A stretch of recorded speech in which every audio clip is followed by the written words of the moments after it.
تخيل انك بتصحى الصبح تلاقي قيمة الفلوس اللي انت شقيان بيها اتغيرت، مش عشان انت صرفت منها، لا، لكن علشان في قرار اتاخد وانت نايم، قرار بيمس كل جنيه في جيبك وبيمس كل استثمار بتبني بيه مستقبلك ومستقبل ولادك. اكيد كل فترة بتسمع جملة ان البنك المركزي ثبت سعر الفايدة او رفع سعر الفايدة او خفض سعر الفايدة، وتلاقي الدنيا اتقلبت ومحللين طلعت تقول كلام مكلكع ومصطلحات اقتصادية تخلي الواحد يتوه ويحس انه مش فاهم حاجة ويسأل نفسه: انا مالي ومال الكلام ده؟ انا راجل موظف بحاول احوش لي قرشين واستثمرهم، ايه علاقتي انا بالبنك المركزي وبالفايدة؟ وهل القرارات دي فعلا بتأثر عليا انا كمستثمر صغير؟ وايه مدى تأثيرها ده؟ هل الكلام ده بيأثر عليا فعلا؟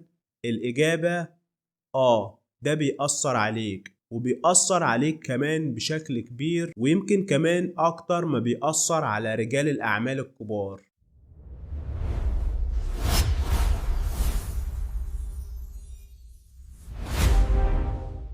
أنا اسمي أحمد مبروك، وبصفتي محاسب بدرس وبحلل السوق قررت النهاردة إن أعمل الفيديو ده علشان أكون المترجم الأمين ليك. هنشيل مع بعض كل المصطلحات الاقتصادية المكلكعة، وهشرح لك ببساطة شديدة جدا إيه اللي بيحصل في الكواليس، وإزاي تحمي نفسك وفلوسك وتستفيد من القرارات دي بدل ما تكون ضحية ليها. حضر كوباية الشاي أو القهوة بتاعتك وتعالى نفهم، علشان اللي بيفهم بيعرف يكسب.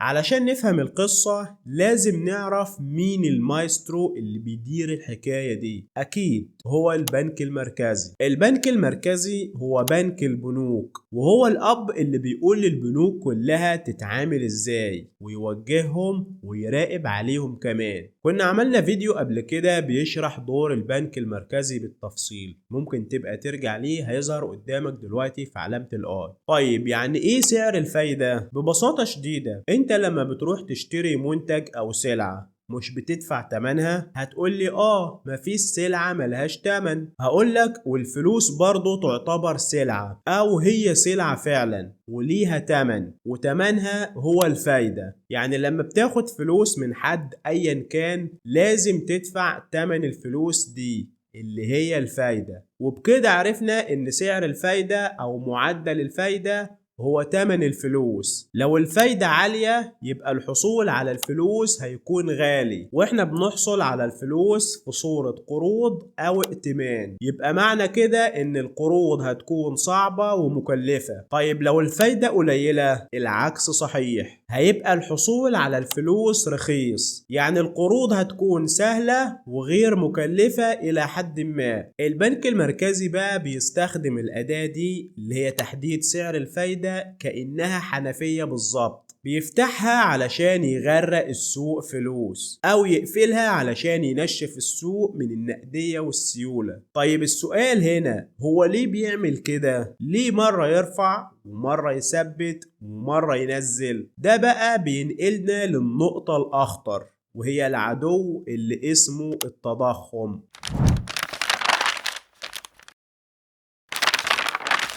عمرك سألت نفسك ليه الأسعار بتزيد بجنون؟ هتقولي ده اسمه التضخم. والتضخم ببساطة بيحصل لما يكون في فلوس كتيرة قوي في ايد الناس وفي السوق، سواء الفلوس دي معاهم او بيحصلوا عليها في صورة قروض اللي احنا بنسميها ائتمان. وطبعا احنا لما بيبقى معانا فلوس كتير بنبقى عايزين نشتري كل حاجة، وتبص تلاقي الناس كلها بتجري ورا بضاعة قليلة اللي هي في صورة الناتج القومي، ودي بقى بيسموها في الاقتصاد العرض مقابل الطلب. وتبص تلاقي ان الطلب على الشراء بيزيد جدا، يبقى كده الطلب اكتر من العرض، فالتجار والمصانع يقوموا رافعين الاسعار، وهنا بقى قيمة العملة نفسها بتقل. هنا بقى بيتدخل البنك المركزي بصفته صاحب السلطة العليا علشان يوقف المعركة دي.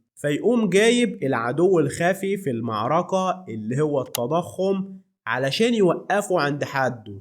بيعمل ايه؟ بيستخدم سلاحه الفتاك ضده وهو رفع سعر الفايدة، فيقوم البنك المركزي على طول برفع سعر الفايدة. طيب لما الفايدة تزيد ايه اللي بيحصل؟ هنا بقى بيحصل حاجتين عكس بعض، المغريات والعقبات. يعني ايه؟ اول حاجة المغريات، يعني بيغريك بسعر الفايدة العالي. ازاي؟ هنا بقى البنوك بتقولك هات فلوسك عندي وخد فايدة عالية ومضمونة بدل ما تصرف فلوسك وتشتري بيها حاجات. فالناس كلها تجري تحط فلوسها في البنوك في صورة ودائع وشهادات، ويبدأوا بقى يدوروا على أعلى شهادة وأفضل وديعة وأعلى عائد. إيه اللي حصل هنا؟ اللي حصل هنا حاجة اسمها سحب السيولة أو النقدية من السوق.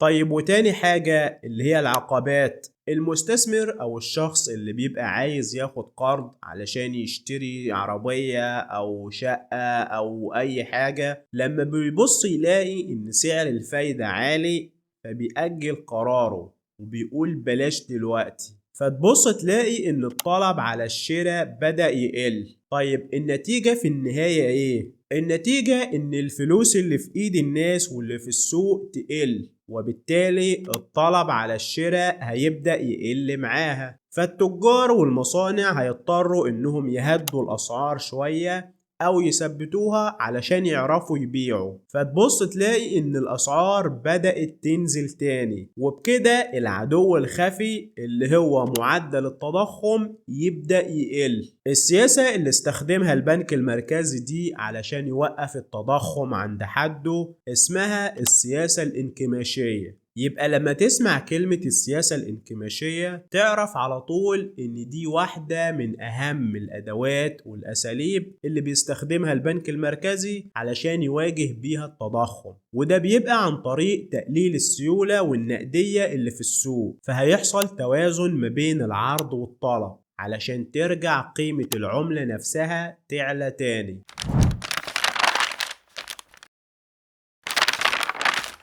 نيجي بقى لأهم جزء، الكلام ده بيأثر على محفظتك واستثماراتك ازاي؟ خلينا نقسمها على حسب نوع استثمارك. أول حاجة، لو إن فلوسك واستثماراتك مثلا في صورة شهادات وودائع في البنوك، فلو البنك المركزي رفع الفايدة ده بيبقى عيد بالنسبة لك، لأن العائد اللي هيجيلك من البنك هيزيد، وده طبعا بيخدم الناس اللي بتحب الأمان والعائد الثابت. والعكس صحيح لو إن البنك المركزي خفض سعر الفايدة. طيب لو بتستثمر فلوسك في أسهم البورصة، هنا بقى العلاقة هتبقى عكسية شوية. لما الفايدة تزيد البورصة بتزعل.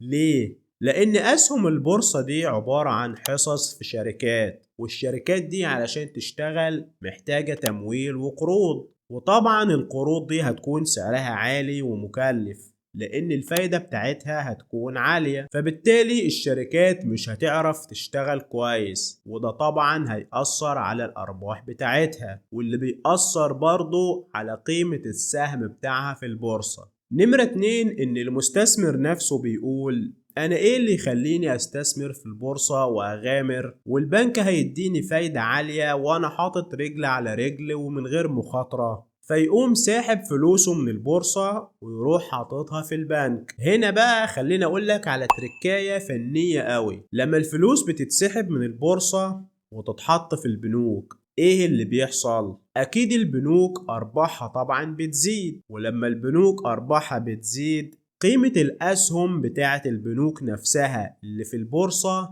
بتزيد برضه. معنى كده ان مش كل اسهم البورصة بتتأثر بنفس النتيجة مع اختلاف سعر الفايدة، وده بيوضح لك ان البنوك بتستفاد من الناحيتين، من ارباحها الشخصية ومن اسهمها في البورصة. تالت حاجة صناديق الاستثمار. علشان تعرف استثماراتك اللي في صناديق الاستثمار هتتأثر ازاي لازم تعرف الصندوق بتاعك بيستثمر في ايه الأول. لو صناديق نقدية أو دخل ثابت يعني بتستثمر في أذون الخزانة أو السندات، يبقى الصناديق دي هتستفيد جدا برفع سعر الفايدة والعوائد بتاعتها هتعلى. طيب لو صناديق أسهم هتتأثر زيها زي البورصة بالظبط. رابع حاجة الاستثمار في الذهب والعقارات، دول بيتأثروا ازاي؟ عايزك تعرف ان الذهب والفايدة ضراير، يعني أعداء. لما سعر الفايدة بيعلى فبريق الذهب بيقل والطلب عليه بيقل شوية. ليه؟ لأن الذهب مش بيديك عائد دوري ولا أرباح شهرية زي الودائع والشهادات، لكنه بيظل مخزن للقيمة على المدى الطويل، وبيكون ده استخدامه الأساسي غالبا في الاستثمارات وفي بناء المحافظ الاستثمارية.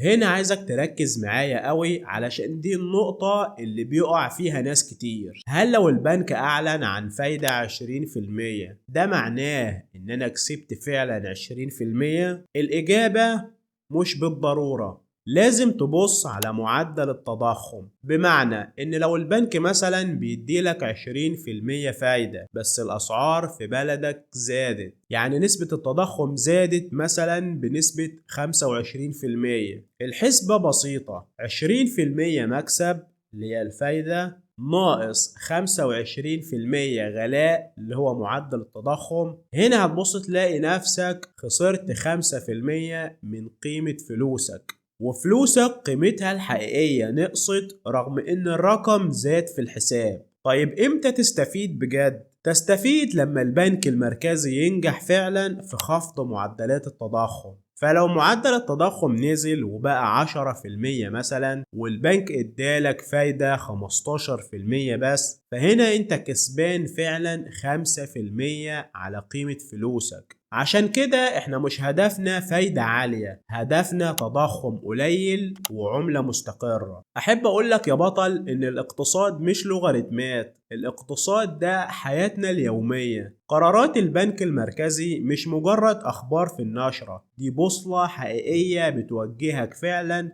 تحط فلوسك فين وامتى. فلو انت فاهم الدنيا ماشية ازاي هتعرف توجه نفسك للطريق الصح. وقت رفع الفايدة الميل للادخار والأدوات الآمنة بيزيد زي البنوك والصناديق النقدية والدخل الثابت، وفي أوقات خفض الفايدة ده بيكون الوقت المناسب للانطلاق للاستثمار في الأصول، سواء في البورصة أو في المشاريع أو في العقارات، لأن ساعتها التمويل بيكون رخيص. دورك إنك ما تكونش رد فعل، دورك إنك تكون فاهم وسابق بخطوة، وأنا هنا إن شاء الله علشان أساعدك تعمل كده. أتمنى إني أكون قدرت إني أبسط الصورة الكبيرة دي وتكون خرجت من الفيديو ده وإنت ماسك خيوط اللعبة في إيدك. لو حسيت ان الفيديو ده ضاف لك معلومة او قيمة حقيقية او حمى فلوسك وافكارك من التشتت، فده هيبقى اكبر مكسب ليا. وما تنساش تشترك في القناة لان اللي جاي اهم، وشارك الفيديو مع اي حد خايف على تحويشة عمره، لان الدال على الخير كفاعله. اشوفكم على خير